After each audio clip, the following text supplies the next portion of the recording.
Yes, hello guys. So today we will be having another problem on the hydraulics chapter 1. This is a problem number 2 or the chapter 1 is the properties of fluids. So we have here the problem number 2. So diretso na tayo dun sa ating problem number 2. Doon natin pag-usapan lahat-lahat. Lahat ng mga problema mo, lahat ng mga sorry. So yung chapter 2 natin or problem 2 pala natin is ito. The mountain climber's oxygen tank contains 1 pound of oxygen when he begins his trip at sea level where the acceleration of gravity is 32.174 feet per second. So this is an English unit.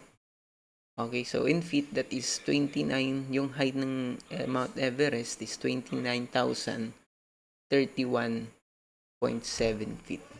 'Di ba? So, that is 8,000. Ibig sabihin yan, 8,000.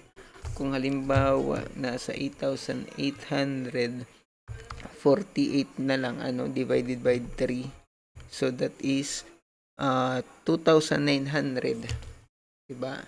Nasa 2,000. Ito, check natin ha.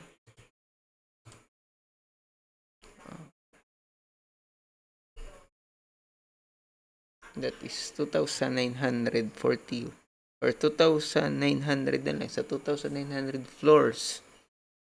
Yan, 2,900 floors na lang na So, yung ating pinakamataas na building ngayon is nasa lang, wala pang 1 kilometer.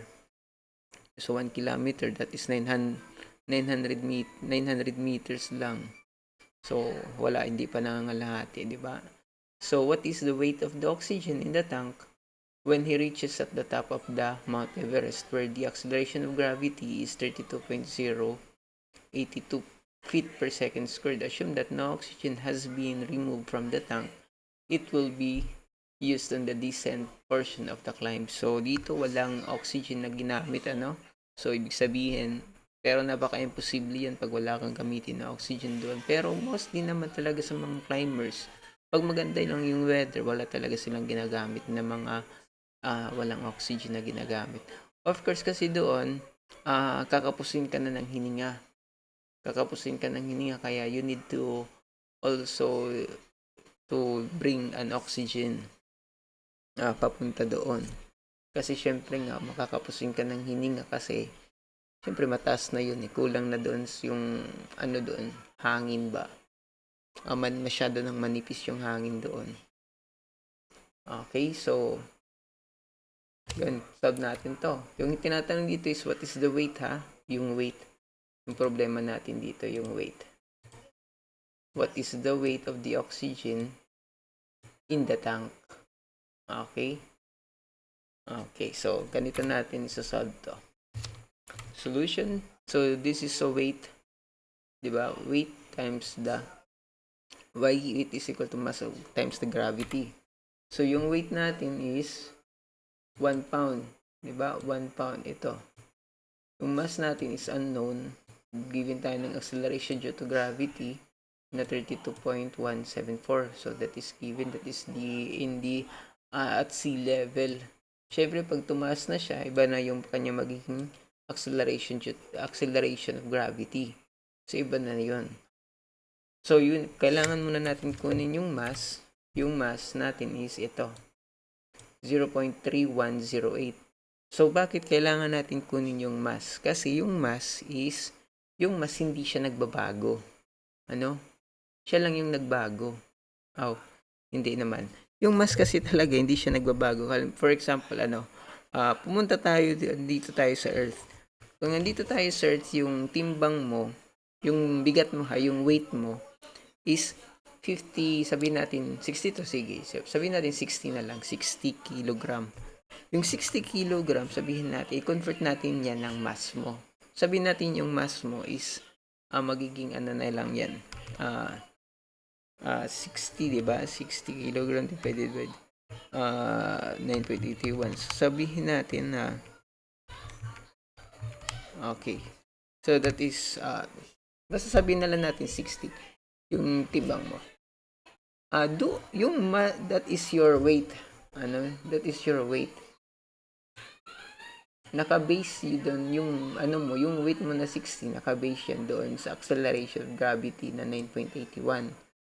Yung timbang mo na ng mass mo ngayon, nasa, ano yan, nasa 6, ano, pag pumunta ka ng buwan, ano, wag sa ilalim ng puting buwan ha, doon sa buwan for example, pumunta ka ng buwan, yung timbang mo or yung weight mo is magbabago yan. Ang feeling mo doon, magaan ka.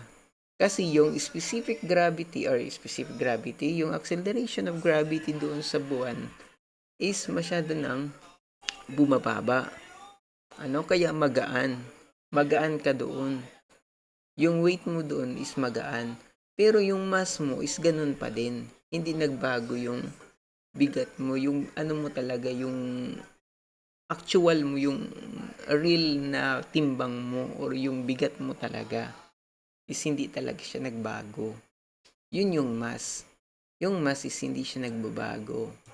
Ano? Yun yung ano natin. Kaya dito, at sea level, kaya nga dito, di ba? At sea level, yung acceleration of gravity niya is 32.174. Pero syempre, umakyat siya eh. Umakyat siya ng 29,000 feet. So, pag akyat niya, bumaba na yung kanyang acceleration of gravity. 'Di ba? Naging 0.082 na lang. 'Di ba? Gumaan eh. Gumaan pero manipis na yung hangin naman doon. Okay? So, ganun yung nangyayari doon sa ano natin, sa ating problem na yan. So, ngayon is pumunta tayo dito, weight. Kasi yung hinahanap natin is what is the weight of the oxygen. Weight is equal to the mass times the gravity. So, yung mass natin is ito na. Yung nakuha na natin times 32.082. Kasi yun na yung ating gravity ngayon. Kasi nandun na tayo sa Mount Everest. Yun, no? Alamig. Alamig talaga. O, sige yun. Okay? So, that is our weight of the oxygen in the tank when he reaches at the top of the Mount Everest. So, I hope na may nakuha kayo dito sa ating problem na ito.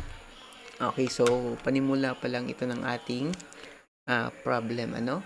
So, actually, madali lang naman, madali lang siya. Madali, sobrang madali. Huwag lang tayo ma-overcome doon sa ano, huwag lang tayo ano na tawag doon,